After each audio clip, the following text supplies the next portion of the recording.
আসসালামু আলাইকুম ABC learning এডে সবাইকে স্বাগতম। প্রিয় শিক্ষার্থী বন্ধুরা, আজকে আমরা শিখব ফিউচার টেন্সের প্রকারভেদ এবং গঠন প্রণালী সম্পর্কে বিস্তারিত।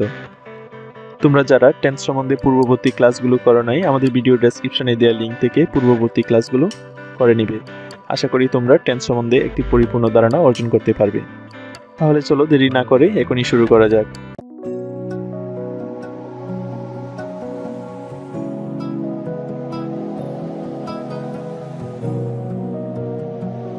প্রিয় শিক্ষার্থী বন্ধুরা, আজকে আমরা শিখব ফিউচার টেন্স বা ভবিষ্যৎকাল এর প্রকারভেদ ও গঠন প্রণালী সম্পর্কে। ফিউচার টেন্স বা ভবিষ্যৎকালের প্রকারভেদ। ফিউচার টেন্সকে প্রধানত 4 ভাগে ভাগ করা হয়েছে, যেমন simple future tense, future continuous tense, future perfect tense এবং future perfect continuous tense. Simple future tense ভবিষ্যতে ঘটবে এমন কোনো কাজকে বোঝায়, যেমন I will sing the song, আমি গানটি গাইব। হি উইল হেল্প ইউ, সে তোমাকে সাহায্য করবে।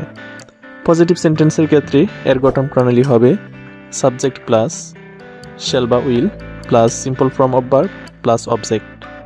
Example, I will write the poem, আমি কবিতাটি লিখব।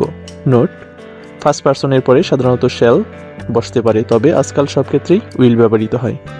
আমরা যদি বাক্যটিকে নেগেটিভে রূপান্তর করতে চাই, তাহলে সাবজেক্ট প্লাস অবজেক্টিভ ভার্বের সাথে শুধু নট যুক্ত হবে আর বাকিটা অপরিবর্তিত থাকবে।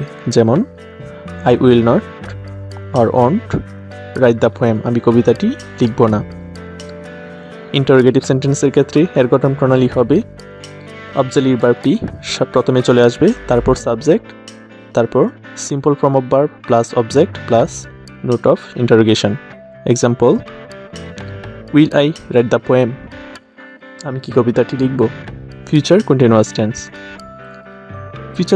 টেন্স ভবিষ্যতে ঘটতে থাকবে এমন কোনো চলমান কাজকে বোঝায়। Example, I will be writing the poem, আমি কবিতাটি লিখতে থাকব। পজিটিভ সেন্টেন্সের ক্ষেত্রে এর গঠন প্রণালী হবে subject plus will plus be plus simple form of verb, ভার্বের সাথে আইএনজি যোগ হবে plus object. Example, we will be going to the fair, আমরা মেলায় যেতে থাকব। নেগেটিভ সেন্টেন্সের ক্ষেত্রে এর গঠন প্রণালী হবে, আমরা যদি বাক্যটিকে নেগেটিভে রূপান্তর করতে চাই, তাহলে সাবজেক্ট প্লাস অবজেক্টিভ ভার্বের সাথে নট যুক্ত হবে আর বাকিটা সবটাই অপরিবর্তিত থাকবে। যেমন, we will not or won't be going to the fair, আমরা মেলায় যেতে থাকব না। ইন্টারোগেটিভ সেন্টেন্সের ক্ষেত্রে এর স্ট্রাকচার হবে নিম্নোক্ত রূপ, অর্থাৎ আমরা যদি বাক্যটিকে ইন্টারোগেটিভ সেন্টেন্সে রূপান্তর করতে চাই, তাহলে অবজেক্টিভ ভার্ব প্রথমে চলে আসবে, তারপর সাবজেক্ট বসবে এবং বাকি সব কিছুই অপরিবর্তিত থাকবে। যেমন, will we be going to the fair, আমরা কি মেলায় যেতে থাকব। ফিউচার পারফেক্ট টেন্স এমন কোনো কাজকে বোঝায় যা ভবিষ্যতে কোনো সময়ে ঘটে থাকবে। ভবিষ্যতে দুটি কাজ হলে যে কাজটি আগে হয় সেটা ফিউচার পারফেক্ট টেন্স হয় এবং যেটা পরে হয় সেটা সিম্পল প্রেজেন্ট টেন্স হয়। Example, by the time you reach we will have started our journey, তুমি এসে পৌঁছতে আমরা আমাদের যাত্রা শুরু করে ফেলব। এবং অন্য একটা এক্সাম্পল হচ্ছে, he will have helped you, সে তোমাকে সাহায্য করে থাকবে। পজিটিভ সেন্টেন্সের ক্ষেত্রে এর গঠন প্রণালী হবে 2 রকম। প্রথমে হবে subject plus will have plus first participle form of verb plus object, অথবা first subject plus will have plus first participle form of verb plus object plus before plus second subject plus main verb plus second object. Example, I will have given the speech before you come, তুমি আসার আগে আমি বক্তব্যটা দিয়ে থাকব। দ্বিতীয় এক্সাম্পলটা হবে, they will have done the work, তারা কাজটি করে থাকবে। আমরা যদি বাক্যটিকে নেগেটিভ করতে চাই, তাহলে subject plus will not or won't have, অর্থাৎ অবজেক্টিভ ভার্বের সাথে নট যুক্ত হবে, বাকি সব কিছুই অপরিবর্তিত থাকবে। Example, I will not or won't have given the speech before you come, তুমি আসার আগে আমি বক্তব্যটা দিয়ে থাকবো না। Or you will not won't have gone to the office before I reach, আমি পৌঁছানোর আগে তুমি অফিসে গিয়ে থাকবে না। ইন্টারোগেটিভ সেন্টেন্স, আমরা যদি বাক্যটিকে ইন্টারোগেটিভ সেন্টেন্সে রূপান্তর করতে চাই, তাহলে স্ট্রাকচারটা হবে ঠিক এরকম। অবজেক্টিভ ভার্ব প্রথমে চলে আসবে, তারপর সাবজেক্ট, আর বাকি সব কিছুই অপরিবর্তিত থাকবে। Example, will you have gone the office before I reach, আমি পৌঁছানোর আগে তুমি কি অফিসে গিয়ে থাকবে। Will they have done the work, তারা কি কাজটি করে থাকবে। Future perfect continuous tense. Future perfect continuous tense চলমান কোনো কাজকে বোঝায় যা ভবিষ্যতে কোনো নির্দিষ্ট সময় ধরে ঘটতে থাকবে। ভবিষ্যতে দুটি কাজ হলে যে কাজটি আগে চলতে থাকবে সেটা ফিউচার পারফেক্ট কন্টিনিউয়াস টেন্স হয় এবং যেটা পরে হয় সেটা সিম্পল প্রেজেন্ট টেন্স হয়। Example, I will have been doing the work until you return. তুমি ফিরে না আসা পর্যন্ত আমি কাজটি করতে থাকবো। The students will have been doing the class until the bell rings. ঘন্টা না বাজা পর্যন্ত ছাত্ররা ক্লাস করতে থাকবে।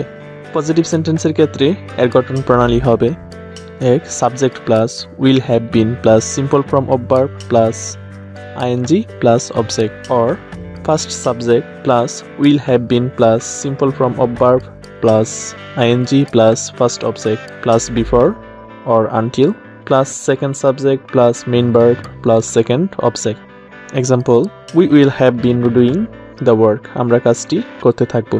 The students will have been doing the math before the teacher comes. শিক্ষক আসার পূর্ব পর্যন্ত ছাত্রটি অঙ্ক করতে থাকবে। আমরা যদি বাক্যটিকে নেগেটিভ সেন্টেন্সে রূপান্তর করতে চাই এর স্ট্রাকচার হবে নিম্নরূপ: subject plus will not or won't have plus been plus simple form of verb plus ING plus object. অর্থাৎ অবজেক্টিভ ভার্বের সাথে শুধু আমাদেরকে নট যুক্ত করতে হবে, তাহলেই আমরা নেগেটিভ সেন্টেন্সে রূপান্তর করতে পারবো। Example, we will not have been doing the work. আমরা কাজটি করতে থাকবো না। The students will not or won't have been doing the math before the teacher comes. শিক্ষক আসার পূর্ব পর্যন্ত ছাত্রটি অঙ্ক করতে থাকবে না। ইন্টারোগেটিভ সেন্টেন্সের ক্ষেত্রে এর গঠন প্রণালী হবে নিম্নরূপ, অর্থাৎ অবজেক্টিভ ভার্বটি সামনে চলে আসবে, তারপর subject plus have plus been plus simple form of verb plus ING plus object plus note of interrogation, এবং দ্বিতীয় স্ট্রাকচারটি হবে সেমভাবে অবজেক্টিভ ভার্ব সামনে চলে আসবে, যেমন will plus first subject plus have plus been plus simple form of verb plus ING plus first object plus before plus second subject plus main verb plus second object, এবং শেষে প্রশ্নবোধক চিহ্ন থাকবে। Example, will I have been giving the speech before you come. তুমি আসার আগে কি আমি বক্তব্যটি দিতে থাকবো। Will you have been going to the office before I reach. আমি পৌঁছানোর আগে কি তুমি অফিসে যেতে থাকবে। Thank you very much. এতক্ষণ সাথে থাকার জন্য অসংখ্য ধন্যবাদ। আমাদের ভিডিওটি যদি ভালো লেগে থাকে অবশ্যই লাইক, কমেন্ট এবং শেয়ার করবে, এবং আমাদের চ্যানেলটিতে যদি নতুন হয়ে থাকো প্লিজ আমাদের চ্যানেলটি সাবস্ক্রাইব করে পাশে থাকবে এবং পাশে থাকা বেল আইকনটি বাজিয়ে দেবে সবার আগে আমাদের ভিডিও নোটিফিকেশন পেতে। আর যারা অলরেডি সাবস্ক্রাইব করেছো তাদেরকে অসংখ্য ধন্যবাদ। আজকে এ পর্যন্তই। আল্লাহ হাফেজ।